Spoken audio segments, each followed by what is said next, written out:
कोई सवाल पूछना चाहें तो जी पूछिए। हाथ उठाइए।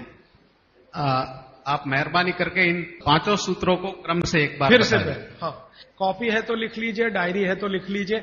और मैंने आपसे कल भी कहा था, आज फिर कह रहा हूं कि नहीं लिख पाए तो भी चिंता मत करिए।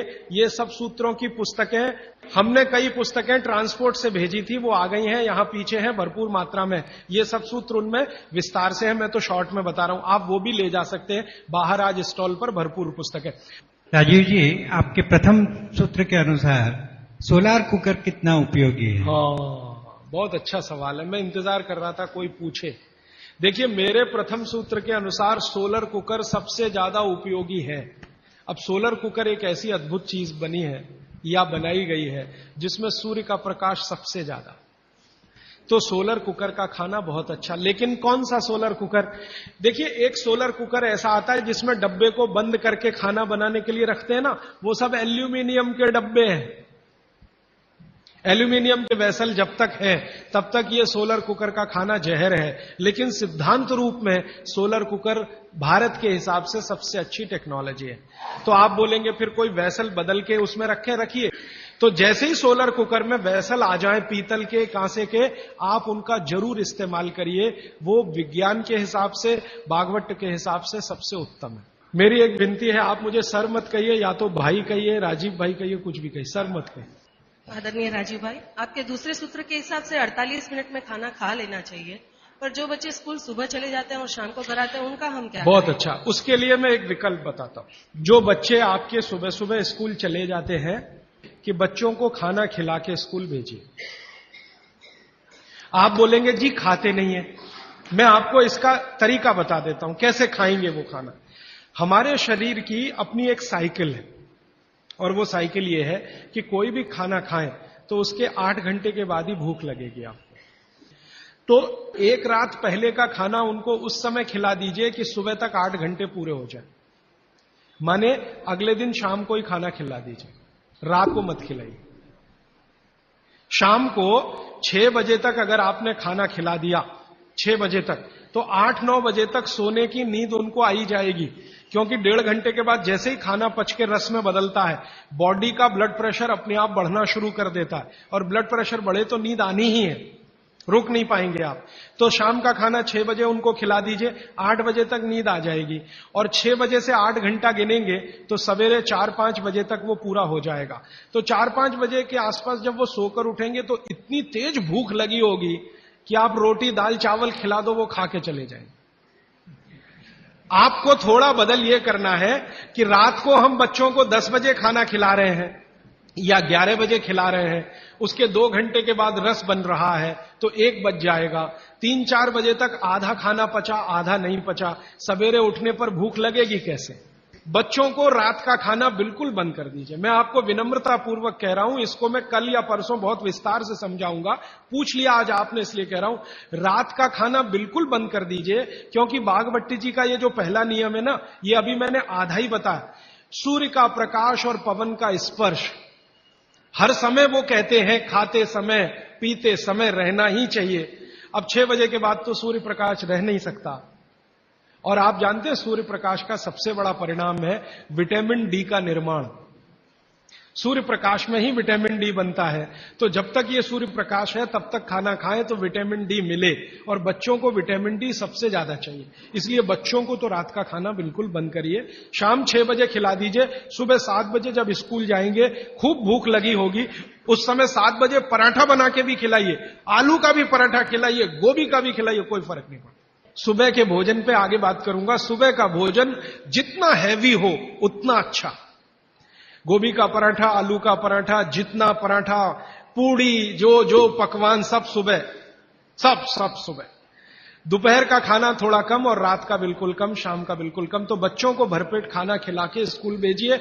लंच बॉक्स की जरूरत नहीं है। जब वो घर आए तो दूसरा भोजन कराइए, और शाम को 6 बजे तक तीसरा भोजन।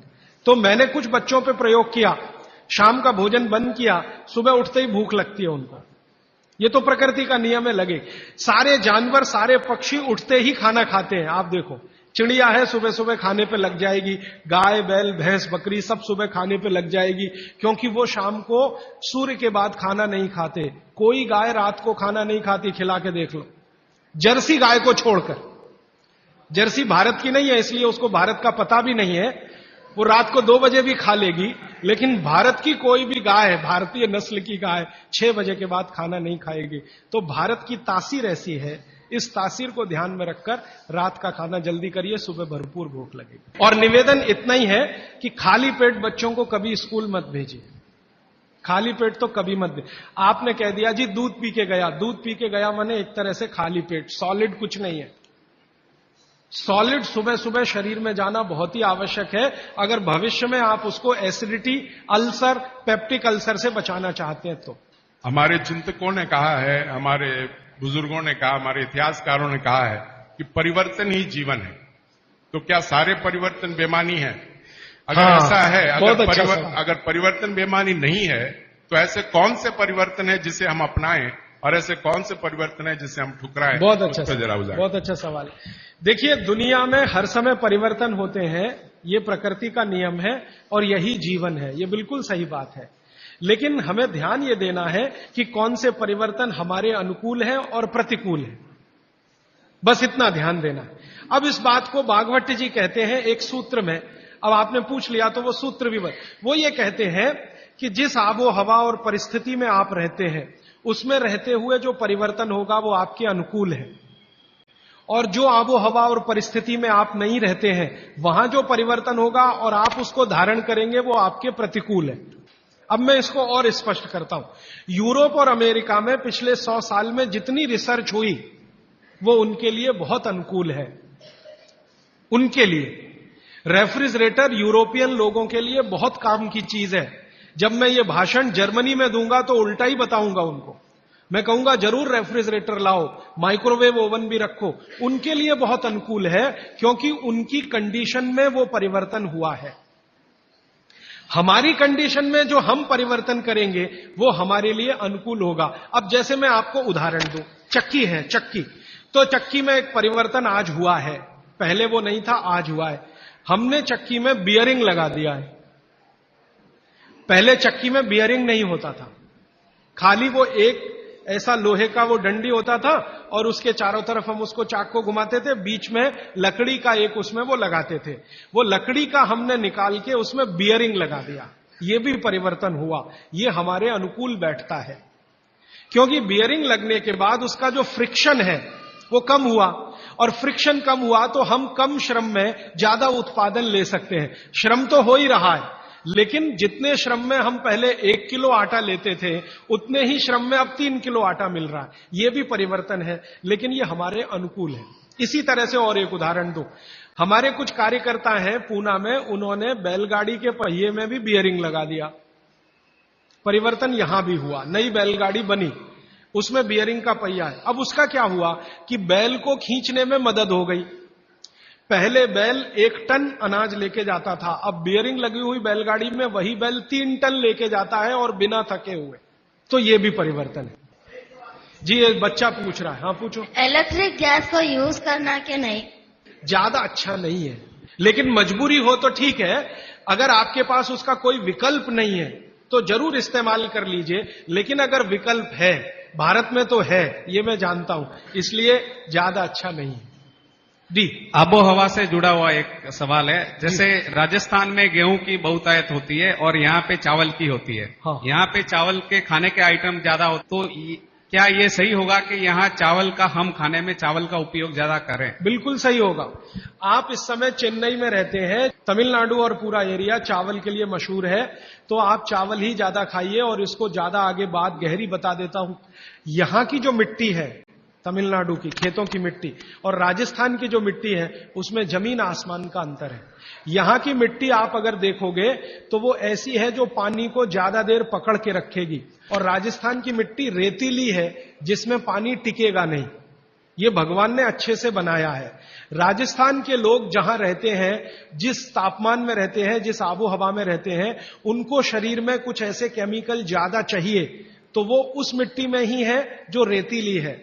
आप जहां रहते हैं, यहां की आबो हवा, तापमान राजस्थान से भिन्न है, ह्यूमिडिटी ज्यादा है, तो आपको वो केमिकल नहीं चाहिए, तो भगवान ने ऐसी मिट्टी बनाई। तो यहां की मिट्टी से जो चावल पैदा हो रहा है वो आप ज्यादा ही खाइए। गेहूं राजस्थान से लाकर खाने की कोशिश मत करिए।